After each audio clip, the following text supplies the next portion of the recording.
ଜାଗୃତିକୁ ଦ୍ୱିତୀୟ ବିବାହ କରିବେ ଅନୁଭବ। ନମସ୍କାର ଦର୍ଶକ ବନ୍ଧୁ, ସ୍ୱାଗତ ଜଣାଉଛି RSTV ଓଡ଼ିଆ ୟୁଟ୍ୟୁବ୍ ଚ୍ୟାନେଲକୁ। ତ ଦର୍ଶକ ବନ୍ଧୁ, ଆପଣମାନେ ଯେଉଁ ଥମ୍ବନେଲରେ ଦେଖିଲେ ଯେ ଜାଗୃତିକୁ ଦ୍ୱିତୀୟ ବିବାହ କରିବେ ଅନୁଭବ, ତାଙ୍କର ରିଙ୍ଗ ସେରିମନି ସରିଯାଇଛି। ଅନେକ ଦିନଠୁ ସିଏ ତାଙ୍କର ପିଲାଦିନଠୁ ସାଙ୍ଗ ଥିଲେ। ଭାରତ ବାହାରେ ସେମାନଙ୍କର ରିଙ୍ଗ ସେରିମନି ଏବଂ ନିର୍ବନ୍ଧ ସରିଛି। 11ରେ ସେମାନେ ବିବାହ କରିବେ ବୋଲି ସୂଚନା ମିଳୁଛି। କିନ୍ତୁ ଏନେଇ ଅନୁଭବ ଏବଂ ଜାଗୃତି ତାଙ୍କର ସୋସିଆଲ ମିଡ଼ିଆରେ କିଛି ପଦକ୍ଷେପ ଦେଉନାହାନ୍ତି।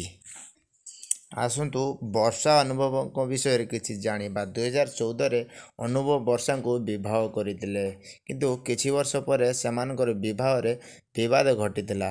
2021ରେ ସୁପ୍ରିମକୋର୍ଟରେ ସିଏ କେସ୍ କରିଥିଲେ ବର୍ଷା ପ୍ରିୟଦର୍ଶିନୀ ଏବଂ ତାଙ୍କର ବିବାଦୀୟ ସମ୍ପର୍କ ବହୁତ ସୁଦୃଢ଼ ହୋଇଯାଇଥିଲା। କିନ୍ତୁ ସେମାନେ ଦୁଇଜଣ ଅଲଗା ହୋଇଯାଇଥିଲେ ତାଙ୍କର ଛାଡ଼ପତ୍ର ମାଧ୍ୟମରେ।